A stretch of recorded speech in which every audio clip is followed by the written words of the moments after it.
ఇక నిజామాబాద్ జిల్లాలో big TV కథనానికి ఉన్నతాధికారులు స్పందించారు.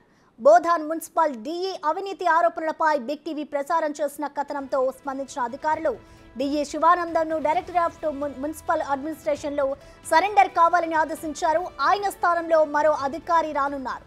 అయితే శివానందం పీరియడ్లో జరిగిన పనులపై విచారణ జరిపించాలని స్థానికులు కోరుతున్నారు.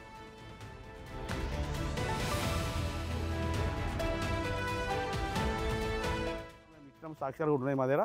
గతంలో బోయి అక్కడ శ్మశాన వాటిక ఉంటుంది, కంపౌండ్ హాల్ కోసం 5 లక్షల రూపాయలు మంజూరు కావడం జరిగింది.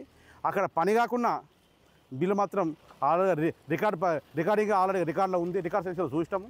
కాబట్టి ఇవన్నీ పైన కూడా విచారణ జరపాలా. బినామీ పేర్ల మీద అతను పని చేసుకున్నాడు.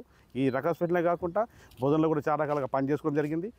డిప్యూటీ శివానందం గారు గత 15 సంవత్సరాల నుంచి కూడా ఇక్కడనే మున్సిపాలిటీలో కొనసాగుతూ ఉన్నారు.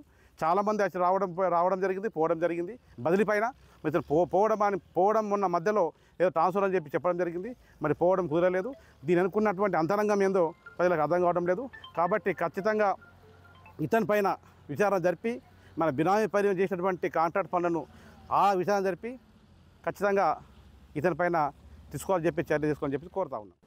దీనిపై కంప్లీట్ డీటెయిల్స్ మా ప్రతినిధి రాజేష్ అందిస్తారు. రాజేష్, నిజామాబాద్ జిల్లాకు సంబంధించి బోధన్లో మున్సిపల్ డీఈగా పనిచేస్తున్న శివానందంపై ఉన్నతాధికారులు చర్యలు తీసుకున్నారని చెప్పుకోవచ్చు.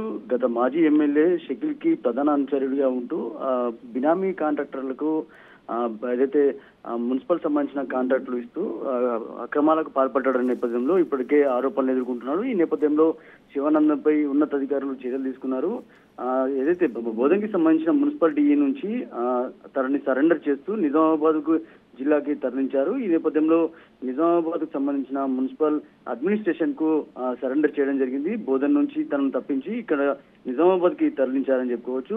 తనపై ఇప్పటికే అవినీతి ఆరోపణలు ఎదుర్కొంటున్నాడు. గతంలో కూడా తన సన్నిహితులకి, తర్వాత వారి బంధువులకి, అలాగే బోధన్ మాజీ ఎమ్మెల్యే షకీల్ కి సంబంధించిన సన్నిహితులకు కూడా కాంట్రాక్ట్ ఇచ్చడని, అలాగే అవినీతి ఆరోపణలు ఎదుర్కొంటున్నాడు. ఈ నేపథ్యంలో కాలనీలలో, డివిజన్లలో మురికి కాలువలకు సంబంధించి కానీ, డ్రైనేజీలకు సంబంధించి, అలాగే సీసీ రోడ్లకు సంబంధించి అక్రమ ఏదైతే పర్మిషన్లు ఇస్తూ అక్కడ అవినీతికి పాల్పడ్డారనే ఆరోపణలు ఎదుర్కొన్నాడు. ఈ నేపథ్యంలో విచారణ చేశారు అధికారులు.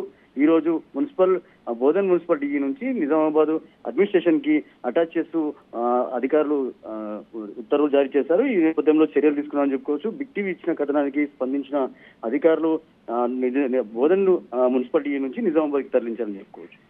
Right, thank you Rajesh.